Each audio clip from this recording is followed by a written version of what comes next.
The story of German immigration is a story of German ships from the first part of the 19th century. Germany was going through major economic changes during the Industrial Revolution.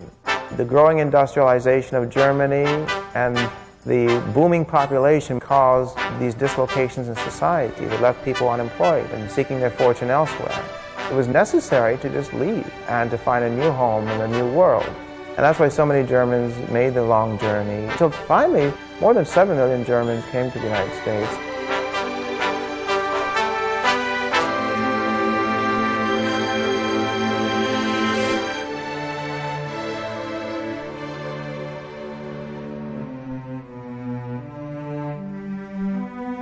The maritime strength of a nation was very, very important, both with battleships, but also with the prestige of ocean liners, passenger ships.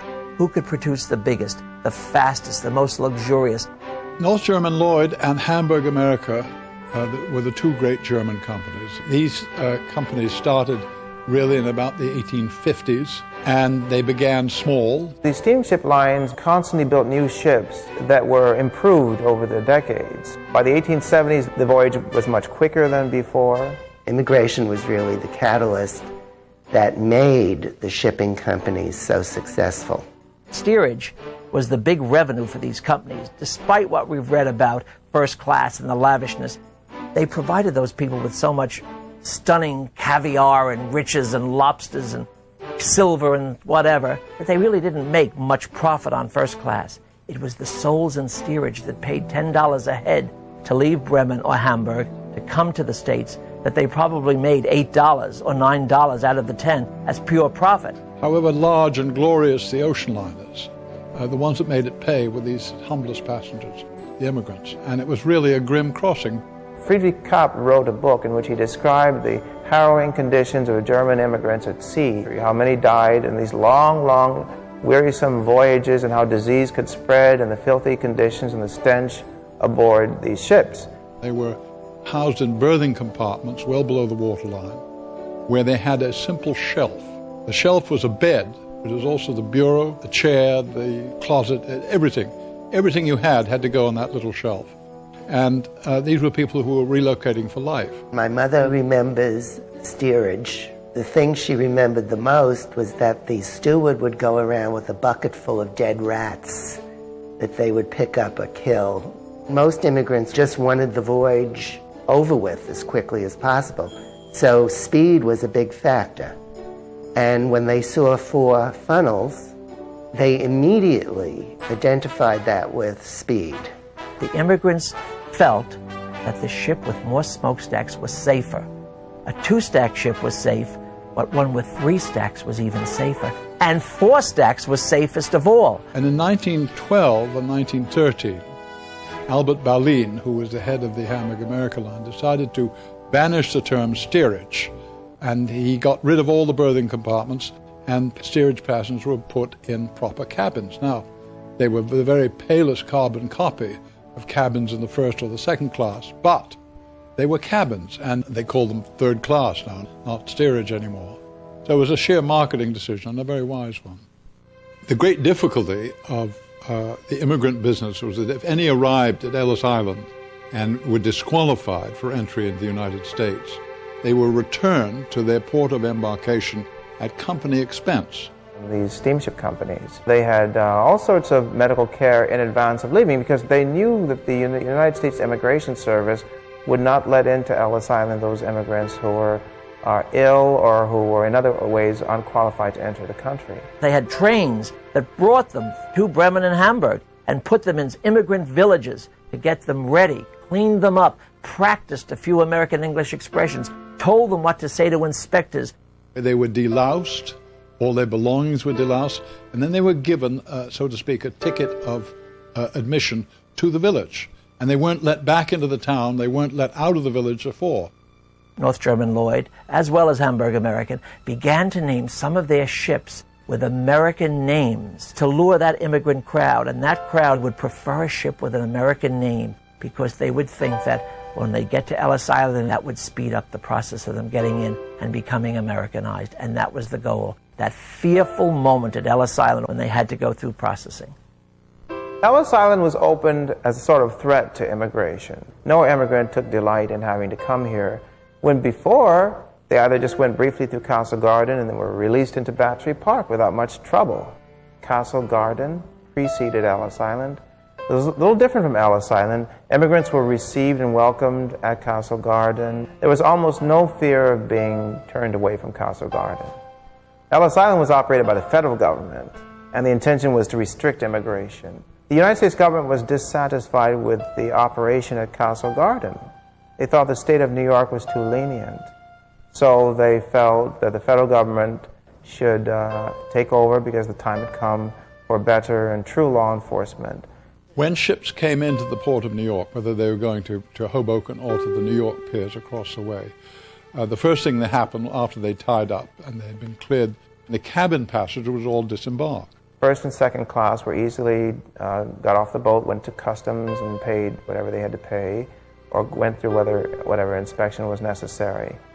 The steerage passengers stayed on board till all the other passengers had left the pier, and then they were allowed off and got immediately onto a immigration tender that would take them back down to Ellis Island, where the terrible ordeal would begin. And their real hurdle was Ellis Island. Would they get through? Would they be permitted? Would there be a cough or a twitch in their eye or a wrong statement to an inspector, and would they be detained, worse, sent back? When the immigration inspector in the registry division was finished with his interrogation and you passed muster, you were released and you could then take a ferry over to Hoboken and find lodging. And so the colony became larger and larger, and the German colony increased till about 1900, when about 20% of the people in Hoboken were German-born. Hoboken was so German that it was known as Little Bremen as a nickname, because there's so many Germans got off the ship and actually settled in Hoboken. The reason they came to Hoboken was this was the port of the German liners. Hoboken probably presented a packet of real estate that was just available at the time back in the 19th century.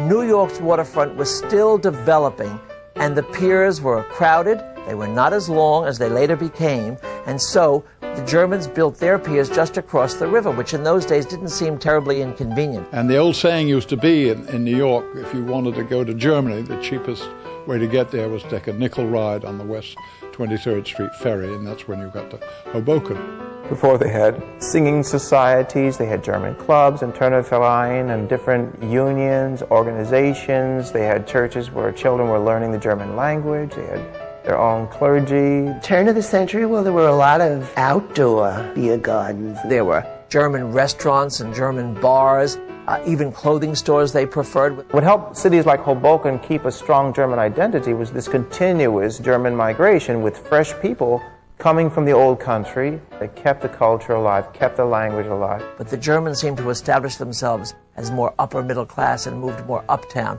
slightly away from the piers themselves, but nonetheless in contact with the ships and the sailors. And they really, many of them did feel that German culture was superior to what they found here. So the Germans had this sense of community, and they were very proud of their Germanness. On that Saturday in June 1900, this billowing black smoke coming up, and no one knowing really what it was except that it was near the river, and it was the piers burning and the ships that were in them.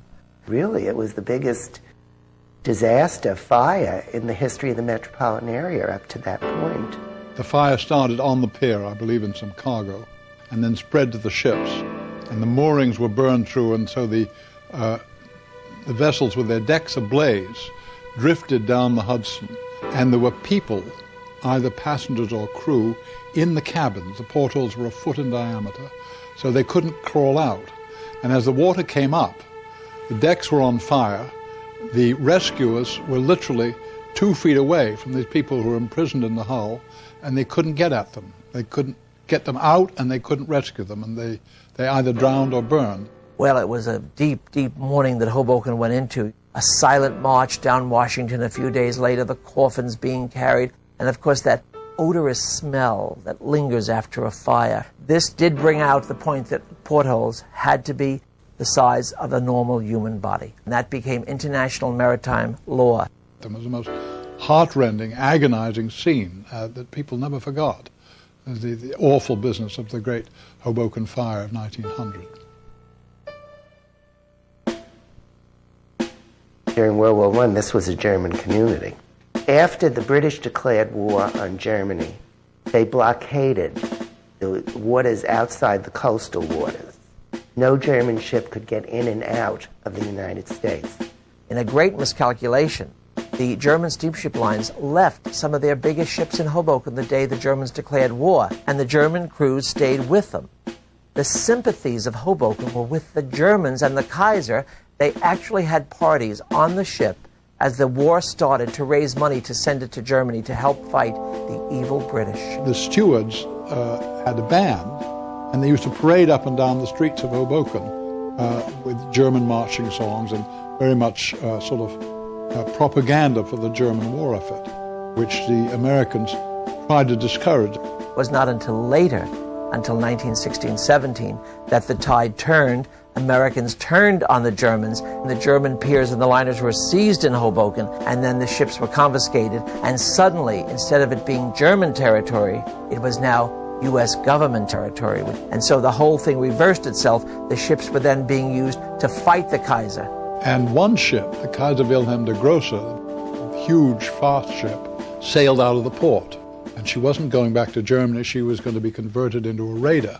They were de-Germanized, ironically made first into troop ships, Allied American troop ships that carried American servicemen to fight the very Germans that had built them in the first place. The German crews that had been left behind were furious, heartbroken. They even destroyed the plans.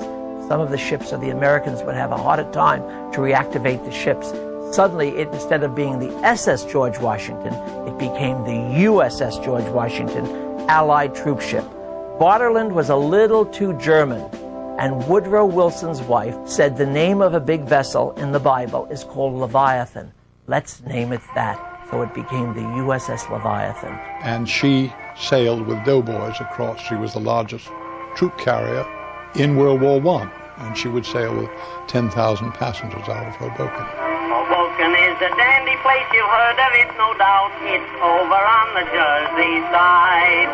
It's the home of all the heinies and the land of sauerkraut. It was not a particularly good time to be a German because there was fierce patriotism, a kind of, well, you're a German, so therefore you could be a spy or you could be related to the enemy. During the First World War, hundreds of Germans were arrested immediately. That is in April 1917 when the United States declared war against Germany. And they brought the crew members in the hundreds to Ellis Island. Along with many people, as I understand, many aliens, German aliens were arrested as well in the city of Hoboken, were brought to Ellis Island and were subject to hearings. This was the period when the Germans were accused of being the Huns, the wicked, evil Huns. It really did kind of cause some dispersal. These Germans began to retreat culturally. They were not as prevalent in order to not to draw the ire of the anti-German Americans. After the war ended in November 1918, America saw that the Germans were out, gone. The German liners that came to Hoboken never sailed again as German liners after the war. So the Germanness of Hoboken begins to disperse after the First World War. It's interesting that one nationality seems to have dominated it for many, many years. Finally, it comes to a sudden end. But it was a uniquely German city in many respects, and it was rich in that culture.